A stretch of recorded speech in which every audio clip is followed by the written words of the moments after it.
আসসালামু আলাইকুম রহমতুল্লাহি ওয়া বারাকাতুহু। আলহামদুলিল্লাহি রাব্বিল আলামিন ওয়া সাল্লাল্লাহু সাল্লাম আলা নবিয়িনা মুহাম্মদ ওয়া আলা আলিহি ওয়া সাহবিহি আজমাইন, আম্মা বা'দ। প্রিয় দর্শক শ্রোতা, আজকে আমাদের আলোচ্য বিষয় হচ্ছে তারঈ আল মুমিনিনা মিন কাবাইর আয-যুনুব। তারঈ আল মুমিনিন মিন কাবাইর আয-যুনুব, মুমিনদেরকে আতঙ্ক করা, মুমিনদেরকে ভয় দেখিয়ে আতঙ্কিত করা কবিরা গুনাহের অন্তর্ভুক্ত। মানুষকে আতঙ্কিত করা, মুমিনদেরকে আতঙ্কিত করা কবিরা গুনাহের অন্তর্ভুক্ত। আন আবি হুরায়রা রাদিয়াল্লাহু আনহু মারফুআন লা ইউশিরান্না আহাদুকুম ইলা আখিহি বিসসিলাহ ফাইন্নাহু লা ইয়াদরি লাআল্লা আশ-শাইতানা ইয়ানজাউ ফি ইয়াদিহি ফায়াকআউ ফি হুফরাতিন মিনান নার। ওয়া লিমুসলিম মান আশারা ইলা আখিহি বিহাদিদাহ فإن الملائكة تلعنه حتى يردها وإن كان أخاه من أبيه وأمه। প্রিয় দর্শক শ্রোতা, আজকে আমাদের গুরুত্বপূর্ণ একটি বিষয়ে আলোচনা চলবে। সেটি হচ্ছে মুমিনদেরকে, মুসলমানদেরকে অস্ত্র দ্বারা আতঙ্কিত করা, হুমকি দেওয়া, অস্ত্র তুলে তাদেরকে ভয় দেখানো, এটা কবিরা গুনাহের অন্তর্ভুক্ত।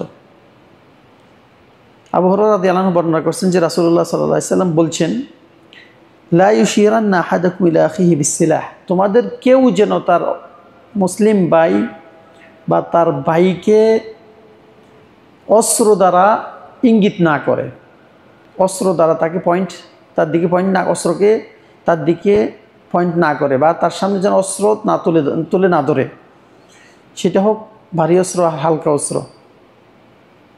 অস্ত্র দিয়ে কাউকে ভয় দেখানো নিষিদ্ধ।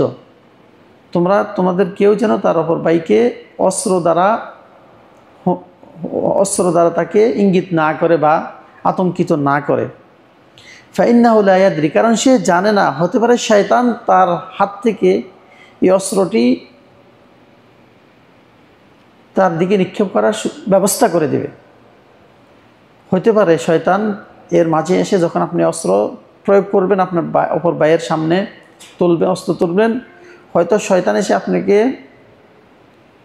এই সুযোগটা কাজে লাগিয়ে আপনার হাতের অস্ত্র দ্বারা তাকে হত্যা করে দিতে পারে, বা আপনাকে সেদিকে ধাবিত করতে পারে শয়তানের। মানুষ অনেক সময় অস্ত্র দিয়ে মজা করতে যায়, কিন্তু দেখা যায় লেগে যায়। এই জিনিসটা থেকে বিরত থাকতে হবে, কারণ এটা নিষিদ্ধ, এটা কবিরা গুনাহ। অস্ত্র ধারণ করা যাবে না অপর মুসলিমের ভাইয়ের সামনে। যদি কেউ মজা করেও তা ধারণ করে, সেটাও তার জন্য কবিরা গুনাহ হবে, কারণ শয়তান এতে সুযোগ গ্রহণ করে, এই সুযোগটা কাজে লাগানোর চেষ্টা করে। এই জন্য রাসূলুল্লাহ সাল্লাল্লাহু আলাইহি ওয়াসাল্লাম বলছেন, ফাইন্নাহু লা ইয়াদরি, কারণ সে জানে না, লাআল্লা আশ-শাইতানা ইয়ানজাউ ফি ইয়াদিহি, হতে পারে শয়তান তার হাতে সেটা ধারণ করতে পারে তার সাথে।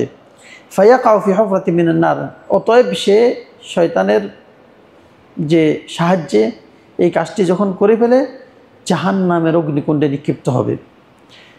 আর মুসলিম শরীফে একটি হাদিস বর্ণিত আছে, মান আশারা ইলা আখিহি বিহাদিদা, কোনো ব্যক্তি যদি তার ভাইয়ের দিকে অস্ত্র দিয়ে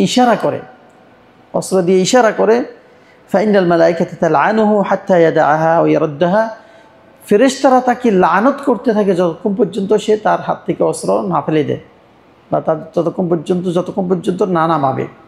অস্ত্র হাত থেকে ছেড়ে দেবে, নামানো পর্যন্ত ফেরেশতারা তাকে লানত করতে থাকে। তো এই হাদিসগুলো থেকে আমরা বুঝতে পারি যে মুসলমানদেরকে আতঙ্কিত করা, খাস করে অস্ত্র দ্বারা ইঙ্গিত করা, ইশারা করা, এটা পাপ, এটা কবিরা গুনাহ। শয়তানের মাঝে সুযোগ গ্রহণ করতে পারে এবং আপনার এই অস্ত্র দ্বারা আপনার ভাইকে হত্যা করার কারণ আসতে পারে। শয়তানের প্রচলনে পড়ে বা শয়তানের চক্রে পড়ে মানুষ এই ভুলটা করতে পারে। এই জন্য কোনো ক্রমেই অপর মুসলিম ভাইয়ের বিরুদ্ধে অস্ত্র তোলা যাবে না। আর এখানে সেটা মজা করেও করা যাবে না, সেটাই আমাদের কাছে ক্লিয়ার আলোচনা থেকে আমরা বুঝতে পারি। হতে পারে আপনার মজা করতে গিয়ে অস্ত্র লেগে গিয়ে সেই লোকটা মৃত্যুবরণ করবে এবং আপনি তার জন্য জাহান্নামী হয়ে যাবেন। আল্লাহ তাআলা আমাদের প্রত্যেককে সঠিক বুঝ দান করুক, সঠিকভাবে জীবনযাপন করার তৌফিক এনায়েত করুক, আমাদের গুনাহ খাতিয়া মাফ করুক। হাদা ওয়া সাল্লাল্লাহু আলাইহি ওয়া সাল্লাম আলা নবিয়িনা মুহাম্মদ ওয়া আলা আলিহি ওয়া সাহবিহি আজমাইন। আসসালামু আলাইকুম ওয়া রাহমাতুল্লাহি ওয়া বারাকাতুহু।